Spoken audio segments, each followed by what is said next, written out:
Shalom Bapak Ibu Saudara yang terkasih.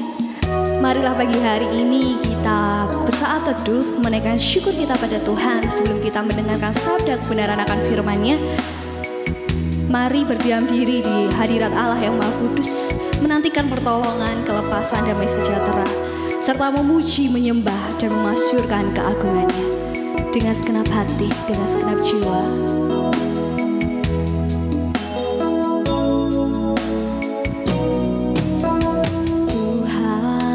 Ajarku menghargai waktumu, ajarku berdiam diri di hadapan hadiratmu, menantikan pertolongan, kelepasan, damai sejahtera-Mu.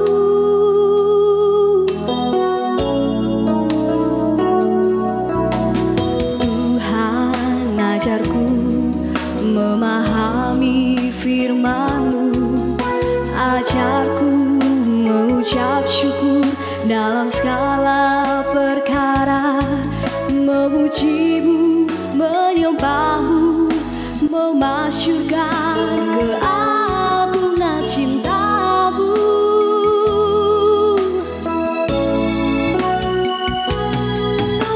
Hai jiwaku,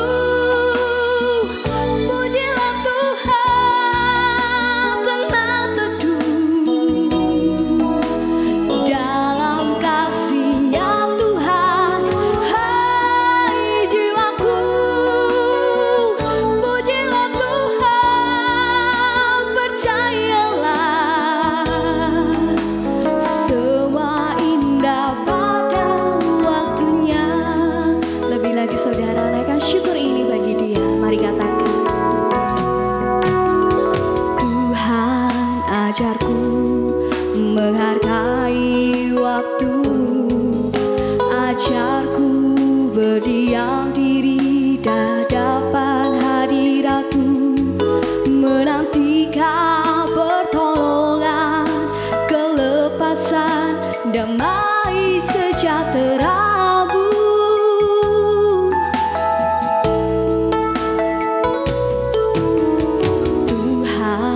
Ajarku memahami firman-Mu, ajarku mengucap syukur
setiap kasih, atas setiap berkat yang Tuhan telah limpahkan dalam hidup kami Tuhan.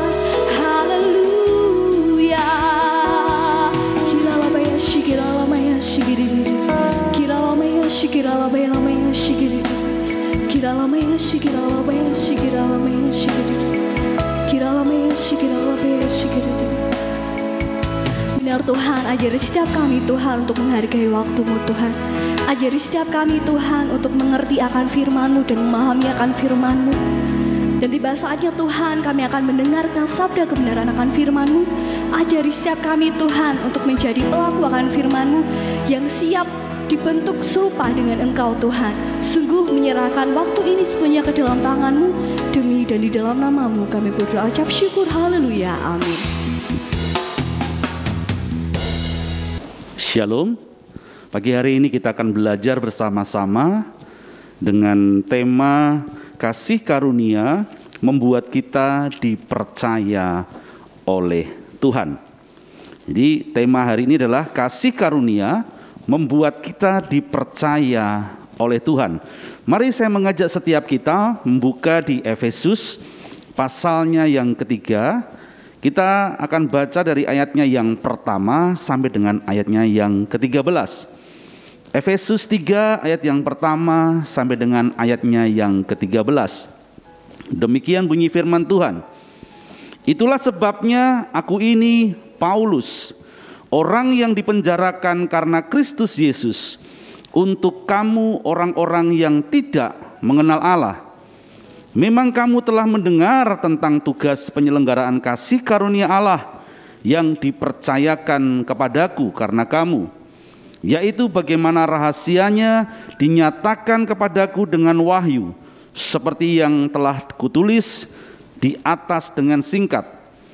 Apabila kamu membacanya, kamu dapat mengetahui daripadanya pengertianku akan rahasia Kristus, yang pada zaman angkatan-angkatan dahulu tidak diberitakan kepada anak-anak manusia, tetapi yang sekarang dinyatakan di dalam roh kepada rasul-rasul dan nabi-nabinya yang kudus, yaitu bahwa orang-orang bukan Yahudi karena berita Injil turut menjadi ahli waris dan anggota-anggota tubuh dan peserta dalam janji yang diberikan dalam Kristus Yesus.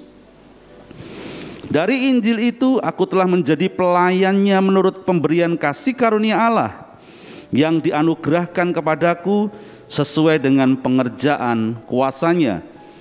Kepadaku yang paling hina di antara segala yang kudus telah dianugerahkan kasih karunia ini untuk memberitakan kepada orang-orang bukan Yahudi kekayaan Kristus yang tak terduga itu, dan untuk menyatakan apa isinya tugas penyelenggaraan rahasia yang telah berabad-abad tersembunyi di dalam Allah yang menciptakan segala sesuatu, supaya sekarang oleh jemaat diberitahukan pelbagai ragam hikmat Allah kepada pemerintah-pemerintah dan penguasa-penguasa di surga, sesuai dengan maksud abadi yang telah dilaksanakannya dalam Kristus Yesus, Tuhan kita. Di dalam Dia kita beroleh keberanian dan jalan masuk kepada Allah dengan penuh kepercayaan oleh iman kita kepadanya. Sebab itu aku minta kepadamu supaya kamu jangan tawar hati melihat kesesakanku karena kesesakanku itu adalah kemuliaanmu. Saudara yang dikasihi Tuhan, kalau kita membaca ayat ini saudara, ada sebuah kepercayaan yang luar biasa yang diberikan oleh Tuhan kepada Paulus. Kita tahu bersama-sama bahwa Paulus dulunya adalah seorang penganiaya jemaat. Orang yang selalu mencari orang-orang yang mengikut Tuhan Yesus. Orang-orang yang ada di dalam jalan Tuhan. Paulus bukan hanya mencari mereka, Tetapi bahkan dikatakan Paulus memburu mereka untuk disesah, dianiaya, bahkan kalau perlu dibunuh sekalipun. Kita melihat sebuah contoh seseorang yang begitu kejam, seseorang yang seharusnya tidak layak, tetapi oleh kasih karunia Tuhan, akhirnya Paulus boleh mengenal akan Kristus, akan kasih Kristus, sehingga dia akhirnya dipakai oleh Tuhan menjadi seorang pemberita Injil yang luar biasa, menjadi seorang yang luar biasa di dalam pemberitaan akan Injil. Dan dia menjadi orang yang berani sekali untuk mengabarkan kepada Kristus. Kalau kita membaca dari ayat ini tadi saudara, apa yang dipercayakan Tuhan kepada Paulus? Yang pertama saudara, yang dipercayakan Tuhan kepada Paulus adalah pewahyuan dan rahasia mengenai Kristus, yaitu bahwa oleh pemberitaan Injil mengenai keselamatan Kristus, orang yang bukan Yahudi akhirnya bisa menjadi ahli waris kerajaan surga dan berhak menerima akan janji Allah. Oleh karena Pauluslah banyak orang yang bukan Yahudi dapat mengenal keselamatan yang datangnya daripada Tuhan Yesus Kristus. Paulus dipercaya untuk menjadi pemberita Injil yang luar biasa. Paulus dipercaya untuk memberitakan mengenai Kristus dengan hikmat Allah yang luar biasa, sehingga membawa orang-orang yang bukan Yahudi menerima keselamatan yang daripada Tuhan Yesus. Dan apa yang dapat kita petik dari pelajaran ini saudara? Seharusnya setiap kita, orang-orang yang sudah menerima kasih karunia Allah, juga memiliki tugas yang sama. Setiap kita sebenarnya sedang dipercaya oleh Allah untuk menjadi pemberita Injil. Menjadi pemberita Injil bukan hanya berdiri sebagai seorang pengkhotbah, atau seorang pembicara, atau seorang guru yang mengajarkan mengenai berita keselamatan. Tetapi sebenarnya menjadi pemberita Injil adalah ketika kita menerima kasih karunia Allah, hidup kita itu yang menjadi sarana untuk orang mengenal akan Kristus. Kita yang dahulu adalah orang-orang yang layak dihukum karena dosa dan pelanggaran kita. Tetapi oleh karena kasih karunia Allah yang besar yang Tuhan berikan dalam hidup kita, kita dipulihkan, kita diselamatkan. Dan seharusnya itulah yang menjadi bagian hidup kita, di mana kita juga sebenarnya dipercaya untuk menjadi pemberita Injil. Saya percaya orang yang sudah menerima kasih karunia Allah, hidupnya pasti diubahkan. Orang yang sudah menerima kasih karunia Allah, hidupnya akan dituntun oleh Allah untuk memiliki standar kebenaran seperti apa yang Kristus mau. Dan ada sebuah tugas yang besar, yaitu kita dipercaya untuk menjadi pemberita Injil seperti Paulus, memberitakan tentang keselamatan Tuhan yang luar biasa. Dan kalau kita membaca bersama-sama di Injil Matius pasalnya yang ke-28 ayat 19 sampai dengan 20 dikatakan, "Karena itu pergilah, jadikanlah semua bangsa muridku, dan baptislah mereka dalam nama Bapa dan Anak dan Roh Kudus, dan ajarlah mereka melakukan segala sesuatu yang telah kuperintahkan kepadamu, dan ketahuilah Aku menyertai kamu senantiasa sampai kepada akhir zaman." Kita dipercaya oleh Tuhan menjadi pemberita Injil. Lalu yang kedua saudara, apa yang dipercayakan Tuhan kepada kita?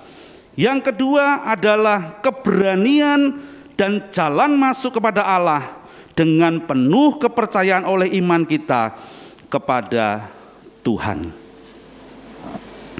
Melalui kasih karunia yang Kristus berikan kepada kita, itu akan membuat kita memiliki persekutuan yang intim dengan Tuhan. Kita dulu yang terpisah dengan Allah oleh karena dosa, oleh karena pelanggaran kita. Tetapi ketika kita sudah diperdamaikan dengan Kristus melalui pengorbanan Tuhan Yesus di atas kayu salib, kita yang dulu menjadi seteru Allah, sekarang dipersatukan dengan Allah. Di dalam kasih-Nya yang luar biasa, di dalam kebaikan-Nya yang luar biasa, sehingga kita menjadi pribadi-pribadi yang bisa memiliki persekutuan yang intim dengan Tuhan. Dan persekutuan yang intim dengan Allah itu yang akan menghasilkan banyak perkara-perkara yang dahsyat dalam hidup kita. Persekutuan yang intim dengan Allah akan membuat kita memperoleh hikmat, marifat, rahasia ilahi untuk kita boleh menjalani kehidupan kita di atas bumi ini. Di dalam segala perkara, ketika kita intim dengan Tuhan, akan ada banyak berkat yang akan Tuhan berikan buat kita. Untuk itu saudara, pagi ini saya tidak akan perpanjang firman Tuhan. Jadi yang pertama, bahwa kita dipercaya untuk menjadi pemberita-pemberita Injil. Dan yang kedua, kita dipercaya untuk memiliki persekutuan yang intim dengan Tuhan. Demikian firman Tuhan. Tuhan Yesus memberkati.